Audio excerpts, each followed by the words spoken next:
Madam C.J. Walker, the first Black American female self-made millionaire. A woman who built an empire from nothing, defeated every system designed to destroy her, and then got written out of the history books that should have celebrated her. This is the story they never taught you in school. Born on December 23, 1867, on a Louisiana cotton plantation, Sarah Breedlove entered a world that had already decided her worth. Her parents were formerly enslaved. She never attended school. By age 7, both her parents were dead. By 14, she was married, largely to escape abuse. By 20, she was a widow with a young daughter and no safety net whatsoever. Every door was locked. Every system said no. But here is the part that changes everything.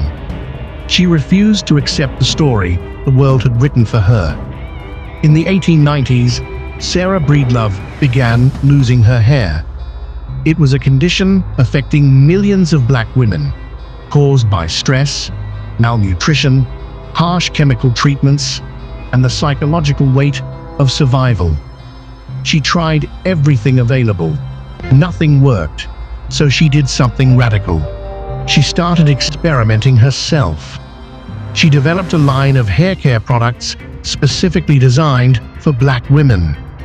Products the entire beauty industry had completely ignored. Not because the market didn't exist, but because the industry had decided black women didn't matter. That was their first mistake. Sarah Breedlove became Madam C.J. Walker, taking the name of her third husband, Charles Joseph Walker. She built a sales force. She trained women door to door across the American South. She created a network of agents, thousands strong, before the word entrepreneur even existed in common language, and the money started flowing. But that wasn't the real problem. The real problem was that America had never seen anything like her. A black woman, self-made, wealthy, unapologetic, commanding respect in boardrooms where she was never supposed to sit. Banks refused her. Investors laughed at her.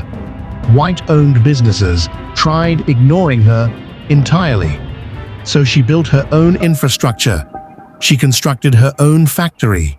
She founded her own beauty school.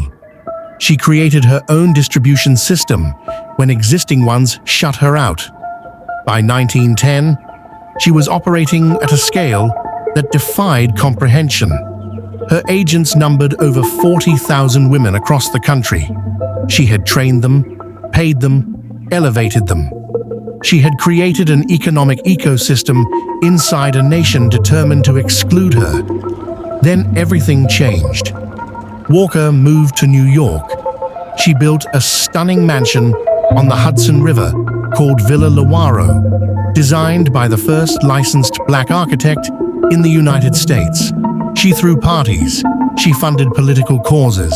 She donated to the NAACP. She lobbied personally in Washington, D.C. against racial violence. This was not a woman hiding her success, and that terrified people in power. Because wealth, for a black woman in 1910 America, was not just personal success. It was a direct challenge to every law, every custom, every belief system that said she was worth nothing. The system responded the way systems always respond to threats they cannot control. They tried to erase her. Decades passed. Business schools taught Rockefeller, Carnegie, Ford, Vanderbilt. The architects of American capitalism were canonized in every classroom across the country. And Madam C.J. Walker, who had built a multi-million-dollar company from absolute zero, with no inheritance, no education, and no privilege whatsoever, was quietly removed from the narrative. But the numbers don't lie. At the time of her death in 1919, at just 51 years old, Walker was the wealthiest self-made black woman in American history. Her estate was valued at over $1 million. In today's terms, That translates to extraordinary generational wealth. But more than money, she had proven something permanent and undeniable, that the only ceiling was the one you accepted. What happened next shocked the financial world. Her daughter, Alelia Walker, inherited the empire and transformed it into a cultural phenomenon, financing the Harlem Renaissance and becoming one of the most influential patrons of black art and literature in American history.